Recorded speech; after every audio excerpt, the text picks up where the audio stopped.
Hey guys, welcome to my weekly deck reviews. As I mentioned in the first video, which I posted last week, this series was inspired by the lovely Lisa at SupportiveTarot. So please go give her a follow. She is fantastic and I completely adore her. I had said in my previous video where I don't know if this is going to continue to be a weekly thing or not, so I will let you guys know if that changes, but for now I'm really enjoying doing it on a weekly basis. So let's just get into the decks that I worked with this week. This week I worked with the Tarot of the Trees by Dana O'Driscoll, which is really funny because my name is Dana, so I always like seeing other Danas, but I've never seen a Dana who has the I in their name like mine. Anyway, I actually was just informed today that this deck is out of print. This is the 3rd edition, and I got it on Etsy from her shop. I do believe there's a 4th edition coming. I tried to look into it to get more info for you guys, but I couldn't pull it a whole lot. So hopefully it will come back into print because this is a really cool deck.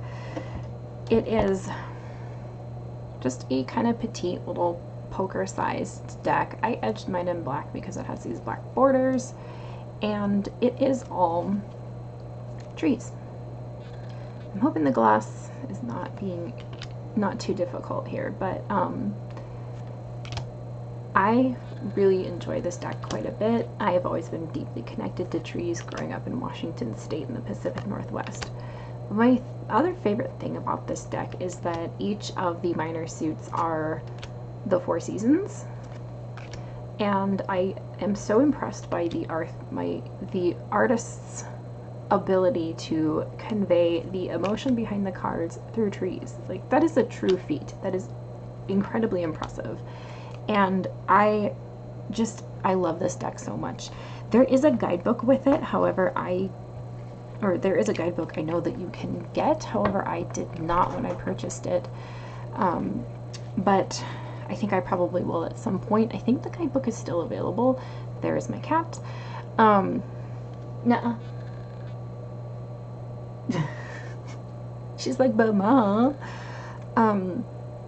However, I do find that I can read this deck really easily just by looking at what's going on in the image.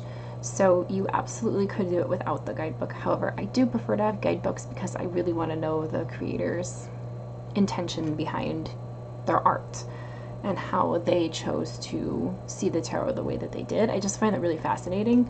So I will pick up the guidebook, and I'm sorry that I don't have to have it to share at this point in time, but I will put a link down below to the creator's shop. I know that she has an Oracle deck out right now that you can get a hold of.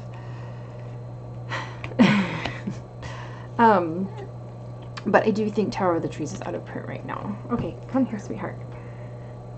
She's my old girl. She's 16.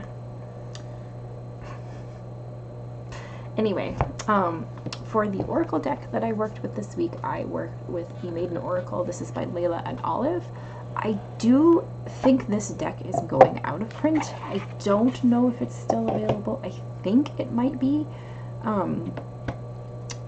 When the creator had made a print run, I think last fall, she had announced that it was the last print run, and I think it might still be available, but don't quote me on that. This is a really unique Oracle deck in the sense that it is very much the same style as her other one, her tarot, which is the Ophidia Rosa, and then she has another Oracle deck called the Python Botanical, which I do not have, but I do have the Ophidia Rosa. But this one's really unique in the sense that it has obviously the botanical themes throughout, but it does also have the major arcana from the tarot in this deck, even though it's an oracle. And it also has, you'll see aspects of the divine feminine from the Greek pantheon in here, and mostly other cards that are botanical and have their own meanings to them. But I really enjoyed working with this deck. It's a meaty deck. There's a lot of cards to it, as you can see. It's got this really pretty gilding. And her artwork is beautiful. She has this, so there's Justice. She has this beautiful tea-stained look to them, and the Ophidia Rosa is a little bit more of a challenge for me to read when it comes to tarot. I find that the major arcana that she did in the Maiden Oracle here is a little bit more of how I would probably see them, but that doesn't necessarily make it right or wrong. No matter what, I greatly enjoyed this deck, and I'm just gonna put it back in here before I grab the guidebook. It does come with a guidebook, whereas when you get the Ophidia Rosa, her other deck, it just comes with the paper fold out that has a poem for each of the cards. But this one has quite a bit, and her writing is extremely poetic. It's very thought-provoking, and especially for instance, the major arcana that she's included in here, I really enjoy some of the things that she's had to say, and her writing is just gorgeous. So this is definitely one that is a deeper one, and it had me thinking a lot, and I found that most of the cards that I pulled were very well in conjunction with the tarot cards that I pulled, and they were both giving off this very grounding, earthy energy, which is something that I really kind of feel I needed this week, so that's why I chose to work with these decks. And yeah, these are both very much favorites of mine, particularly Tarot of the Trees, just because I love the trees, and to be perfectly honest, this is the cover, the art on the box is actually the card for the High Priestess, and it just kind of makes me think of Night Elves from World of Warcraft, if I may be so nerdy. But either way, I really enjoyed these decks, and I will put the links down below to their creators.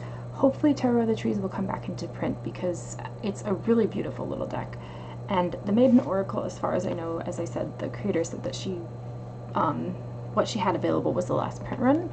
So, but I will still put the link to her website down below, and I think there might still be copies left if you guys are interested. But that is all that I have for you this week on the decks that I worked with, and I hope you guys enjoyed watching this video. As always, blessed be.